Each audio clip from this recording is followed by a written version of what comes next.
people see the bios in the program, but if you've seen the bio, I don't want to uh, uh, introduce myself if you've seen the bio just by name, but that's my background and experience. So if I'll just continue and maybe relate to that to later. But what I want to do, just to open this up, as I say, it's kind of hard to consolidate, 50 years of my background experience is kind of 40-minute breakout. You kind of draw from those 50 years. But what I want to do is give a tribute to the late C. Bernard Jackson. He in the City Cultural Center, his production of Our Town, may not be familiar with that play, but among the very, very significant in terms of what he was doing in 1908 when this play was produced. Among that presentation and many others, while I was attending the university at UCLA, I was a veteran going on the GI Bill at the time. These things inspired me to continue in my career path. So I'm joined from these experiences to talk about this intersection with arts, culture, and entertainment. And, from my particular perspective, but it kind of resonates throughout our kind of like our cultural history of shaping, Black culture. Now, the Inner City Cultural Center, although it was a minority, as they say, multicultural arts, culture, and entertainment organization, it had a definite impact on the African-American community or those of what I call the urban culture core, because even though it was multicultural, ethnic, and racial, it was the largest producer of Black theater in the city of Los Angeles at the time. And they owned their building. It was a key word, because that owning an institution allowed them a place that they can restore and reimagine a narrative different than the grand narrative. And the grand narrative is a narrative that is, given, we work under that umbrella of the grand narrative of like you say, the American dream as a grand narrative. But in our diversity, equity, and inclusion group, we use a framework called ATS, or answerability, together telling, and sense making. Jack Jackson, in this sense, was responding to grand arts narrative in the arts, culture, and entertainment field. Using the A, he was truthful and authentic and created space for stories that were already present. T in the City rose out of the ashes of the 1965 Watts Rebellion. That, and recognizing these stories, he helped these stories along, experimented, and plotted a path for the future. As he considered staging, he used the artifacts like Our Town to reflect on stories that had value. I call it Inner City the original genesis, or the OG of the DEI, diversity, equity, and inclusion space. Now, there's this thing that's going on in the culture, some commoditization of Black culture. What does that mean, in a sense? Appropriation or a captured culture, or how the majority culture, grand narrative, can capture culture or make money on the buying and selling of African-American art, culture, and entertainment products. So the question is, how do we value our art, culture, and entertainment assets in our own community? Jack Jackson loved Langston Hughes. Langston Hughes, being an artist, was also a social commentator. You can tell by simply saying, look at this, note on commercial theater. You've taken my blues and gone, you sing them on Broadway, and you sing them in Hollywood Bowl. Mix them up with symphonies, and you fix them so they don't sound like me. Yep, you've done taken my blues and gone. Repackaging our own community, our own culture, and selling it back to us at a premium for the things that we create. Harlem. What happens to a dream deferred? Does it dry up like a raisin in the sun, or fester like a sore and then run? Does it stink like rotten meat, or crust and sugar over like a syrupy sweet? Maybe it's sad like a heavy load, or does it explode? Now, when their dreams deferred, let's just go down to the quick. Things can explode in a community that's underserved, underrepresented, and so on and so forth. And you see this particular line, does it dry up like a raisin in the sun? Lorraine Hansberry took a note from that. That's where she created her piece, Raisin in the Sun. Okay, Black economics term, I dealt with this question early on in my career. Was it a myth or a reality? Shakespeare says the past is prologue. I look at the past, I look at Black Wall Street, full of entrepreneurs. That is a reality. look at the 600 businesses, 21 churches, so on and so forth, you may find that communities in the urban culture core, what I call where, they formerly called ghettos or low income or whatever, it was always a culture core in any urban city, in any city with an urban culture. Okay, let's look at Black Panther, Wakanda Forever, fictional city on screen. But look what it had in it. It had a totally what we call Afrofuturism, which is now the trending term, which is going to be commodified as time goes on. We're going to be either consumers or we owners of that. There's a lot of talent, independent entrepreneurs that came together to produce this film, which is generating and probably will generate $500 million. And people in the larger community or the majority community or pundits say, oh, gee, it only has made 70% of what it did the first time out. But $500 million is not chump change. So this is going to be, I'm going to scroll through this. As you see, I'm going pretty rapid here because of the time, so to speak. But I want to cover a few points. Topic one, the status of ACE. That is, when I use ACE, I'm talking arts, culture, and entertainment, and African Americans in the US or California. Growth opportunities are dominant trends that I see that affect where we are, a resources path and collaboration in relationship to, for example, this ACE community working with local and state chambers, and at the end we'll come back with on anything in any one of these slides that you might want me to relate to or ask a question about. Okay, I've been involved in the arts for 50 plus years, and have seen the trend, the growth over time. I was a fellow at the National Endowment for the Arts, and have worked in city and state arts programs as a performing arts director for the city of Los Angeles for 20 years. So I had, I was immersed in this field, but there's always, over the years, the arts have had to provide a just economic justification for the existence in terms of public spending, for the arts. What I've listed here is a number of, what do you call, studies. And this research is very important, not only for the justification, but to build, what do you call it, evidence-based data to get to build a business case, whether you want government funding or private funding. This research is very important, and it's trending, and I'll get through it, rather quickly. But by the same token, it is very important, which I hope to, we can talk about more. One note is, for example, when they were doing these studies, one thing that they looked at in California was 7 arts festivals, generated an average of $11 in the economy for every dollar of cost or expenditure. Question is the circulation of those dollars are where, because there's always circulation. For example, the question can be asked, how many times does a dollar circulate in an African American, Latino, Asian, Pacific Islander community?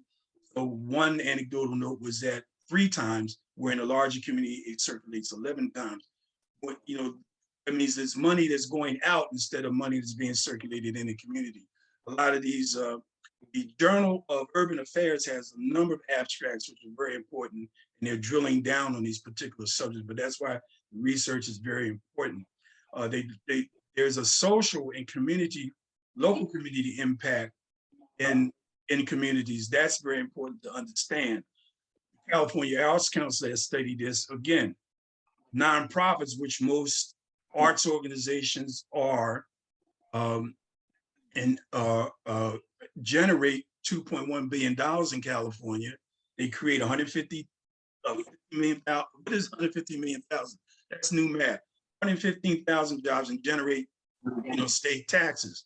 Now, in terms of ethnic communities, specifically African American communities, I would like to get with Dr. Malbo on this.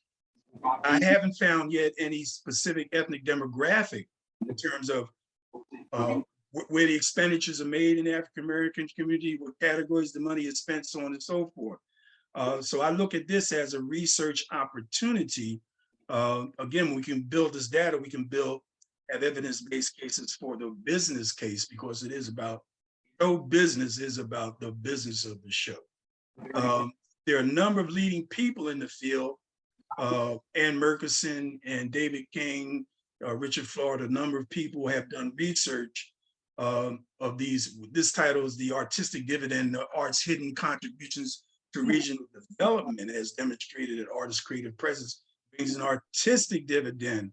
So they talk about it. Now, what they also say is that there's a scholarship in arts-based programming in communities. Structural problems require structural solutions. So attention is needed to develop a more nuanced understanding of organizational structures that will foster cultural equity as an ongoing priority.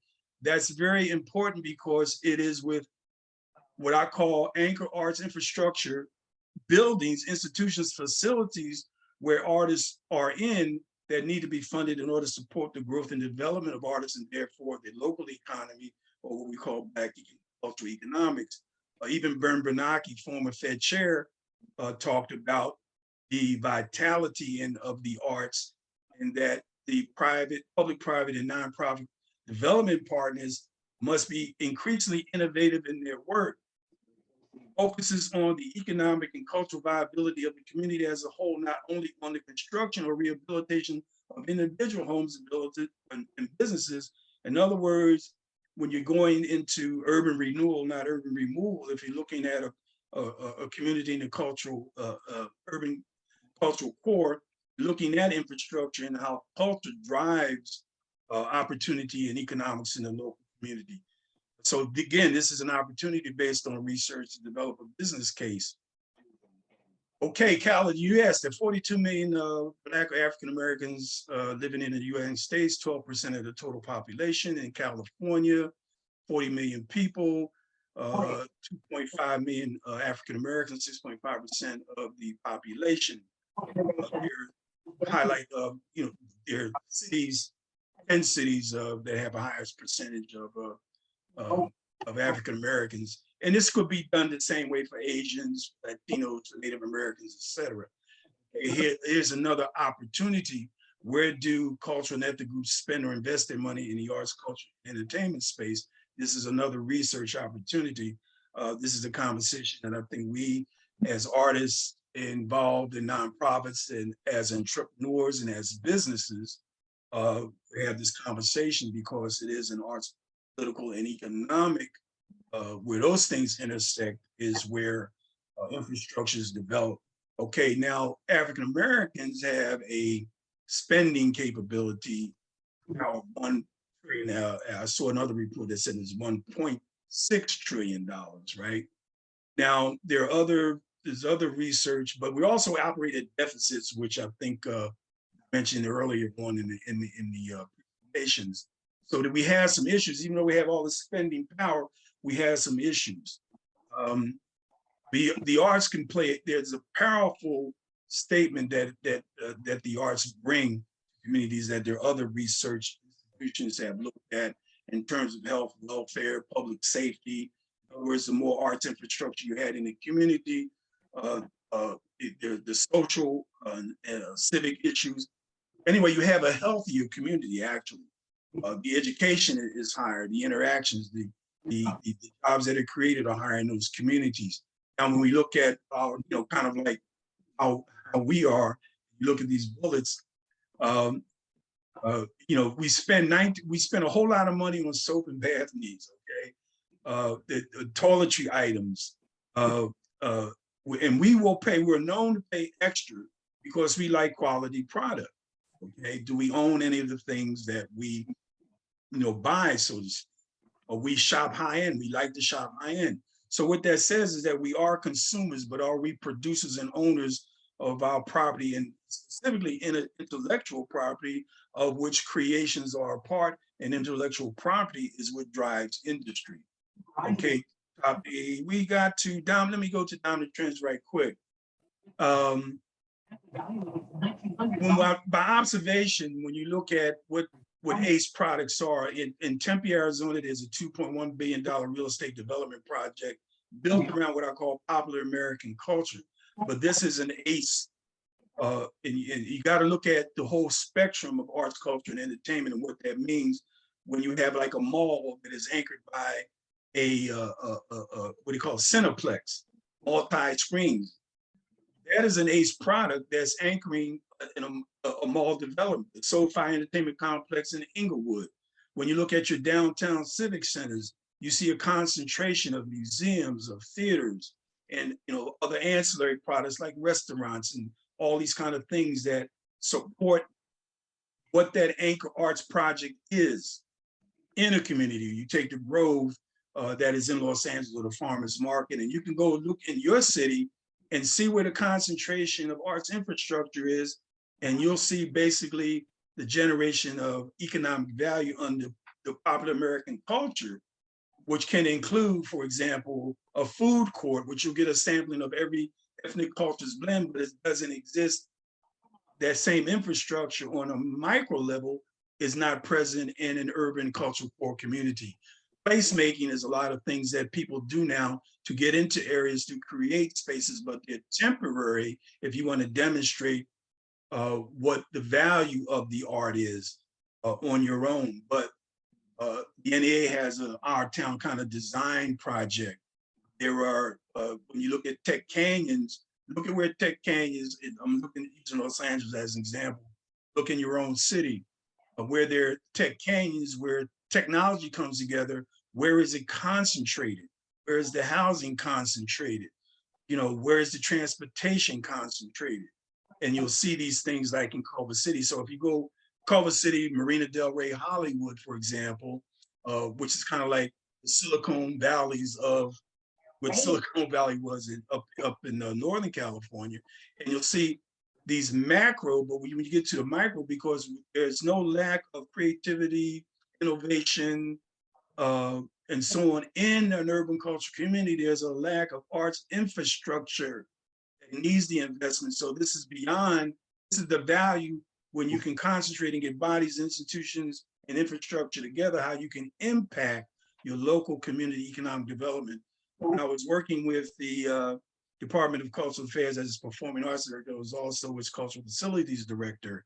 At the time, they had was at the community redevelopment agencies that use tax dollars to invest in, and we did a number of acquisition projects of theaters and art centers with the primary justification that these particular infrastructure projects would help anchor local community economic development, but the local community economic development should follow. There are many, many research papers on these cases, and for example, artists working with chambers, working together on certain policies that could affect public policy planning, arts and cultural districts, for example, that a lot of people now are using that phrase to bring in and concentrate bodies of people in different culture groups to bring people to drive the business, to drive the local economy. So those are strong possibilities for collaborations, for example. And so here we are, possible paths of resources, paths and collaborations. Now, let me get real specific, for example, just in terms of a theater as an arts infrastructure project. This gentleman here, Gary Anderson, the artistic director of Plowshares, received a research grant. I forget the name of the foundation, but he did take the time to do a survey, which should be done in California to a great extent, of theaters across the country. Now, in reference back to papers by Ann Murkison and David King, the paper lent itself to what the possibilities were in terms of supporting using evidence-based research to support what we would call the structural issues in the conversation, because structural relates to infrastructure. We find also that a lot of the communities do not own their own arts infrastructure. It's either leased or they go from place to place. Now, combining this, so that's a thing of specificity, which could help drill down this economic value question and the commodification question and everything else. And one of the questions is, in terms of doing this research, for example, does every cultural community in California, example, do they have a chamber of commerce?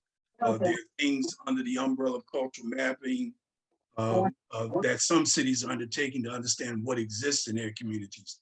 So the opportunity that exists here for this collaboration in terms of all the resources that are available is, in terms of me being invited to here, is that the chambers could be a very significant, play a very significant part in bringing arts or ACE organizations together and helping to serve these entrepreneurs and helping them with research, hosting ACE mixers, workshops, integrating with public and civic officials on local arts policy issues, hosting our town corporate, civic, and community engagement events, creating an arts advocacy membership group, recruiting corporate sponsorship, and hosting local, regional, and state ACE conferences, among other efforts, because the business, the research, the art, and the talent, and the creativity and innovation must come together in an integrated sense. We're going to be continuing this conversation ourselves, and we invite everybody here, and especially the state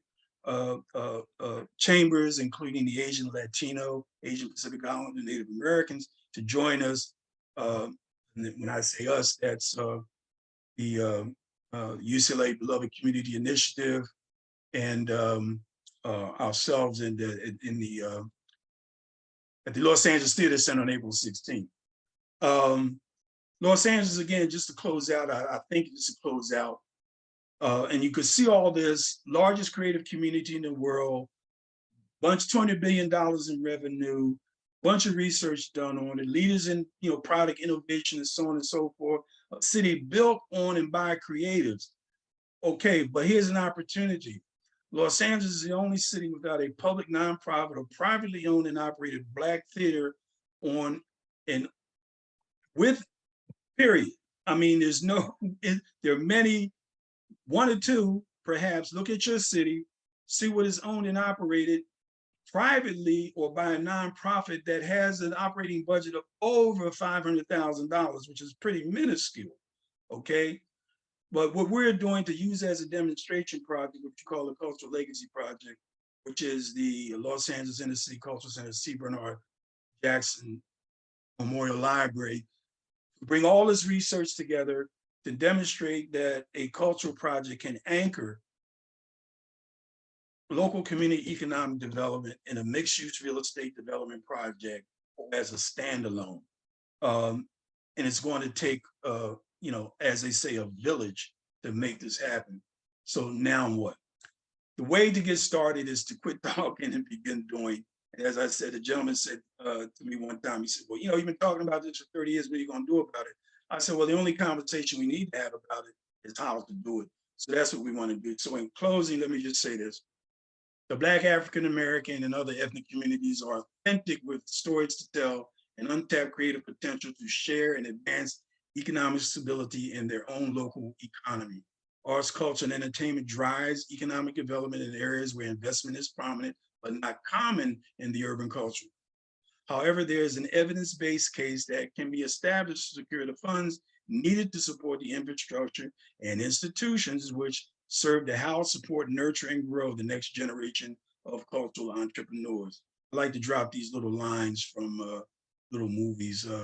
What is left, as Yoda said, try, there is no try, there is only do.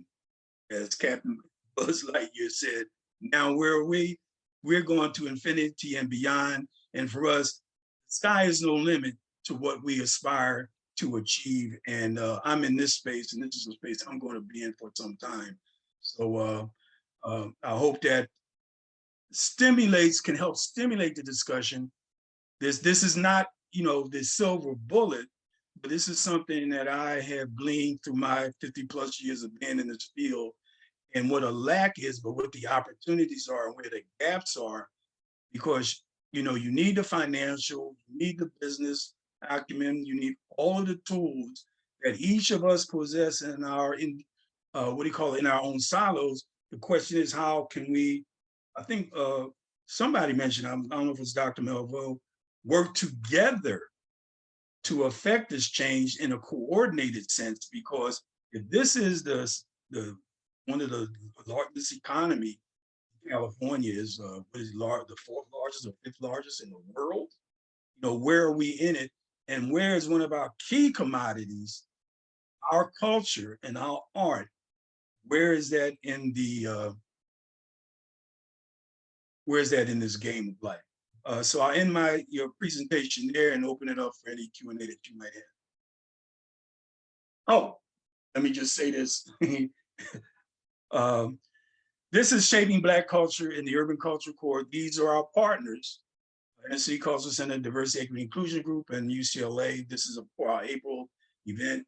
And my information, pretty easy, acecorp@gmail.com. And that's it, folks. Any questions, any comments, any ads? Ernest, there is a question in the chat from Oscar Edwards. And that is, I don't know if you see it, I'll read it. What specific action can individuals do to enter this space as cultural business owners? That's his first question. There's another question. Okay. You may or might already be in the space. For example, if you're an arts, a nonprofit, for example, anybody else wanting to enter the space, usually, and I tell people all the time, if you're interested in this field or even entering this space, there's probably some local arts organization or cultural organization that you had that resonates with you, that you can work with and contact. Because let me tell you, if you have expertise and you're willing to help, they would enjoy and would probably appreciate any of the, when I say the business side of the show, which is, usually artists, that's what we gravitate toward, is the performer. But behind every performer, there's a whole class and group of people that work, which again is people look at the show part of it. They don't look at the people behind the scenes, all the businesses that are created, the agents, the publicists, the photographers, the beauty folks, the costume people, even in the film Wakanda Forever, I think there was a shop in Inglewood that provided all of the scenes that you saw with the people with the African clothing, aside from the costumes that Ruth Carter designed, that the main characters wore. All those were sourced from a local community. So I just say join a community if you want to enter the space, if you're not already part of the community. And even those in the community, even though they're organizing, they still need to organize, to my opinion, of course, under an umbrella and consolidate their interests as much as possible, especially when it comes to either grant funding or private equity funding. I hope that answers the question. Was there a part two? Yes, Charles, do you want to unmic and just, Oscar, unmic and go ahead and ask your second question? I'm not the narrator or anything, but. Well, I appreciate that, because I don't have a great facility, even though I clicked on this. Oh, there's a chat. I see something. Okay, I got it.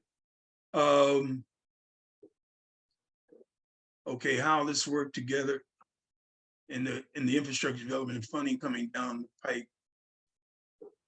Oh, the things that were mentioned, I think it's talking about some of the things that were mentioned this morning. Of course, there is, for example, a construction person on this site, on this in this session, and there are other construction people. When we talk about arts infrastructure, when we talk about some of the policies that I heard today, and see these things, for example, this kind of information does not filter into those that are in this community, this ACE community, and sometimes even with the state art councils, city and county arts councils, people are not at the table, because I heard mentioned that being at the table was one of the key things. So, for example, if people in the ACE communities were members, everyone, for example, can go back to the an outreach was made to them from the state chamber and the local chambers, then then people would be in the room, then they would be joined at the hip in terms of advocating, because of course all policies, like the gentleman from the Southern Gas said, even in the DEI space, if you don't keep, in a sense, the pedal, what is it, the metal to the pedal or something, that, and then continue to drive this, there'll be a drop off of anything that has been created in the DEI space. So what we're all searching for, and even what C. Bernard Jackson was looking at back in '65, was the diversity, equity, inclusion, which was lacking. And when you look at things like the Hollywood Diversity Report and other reports, they're still lacking in this space. So we have to be in a space that could help drive us, you know, politically, so to speak, in an arts advocacy sense, economically, all in, even educationally to that extent.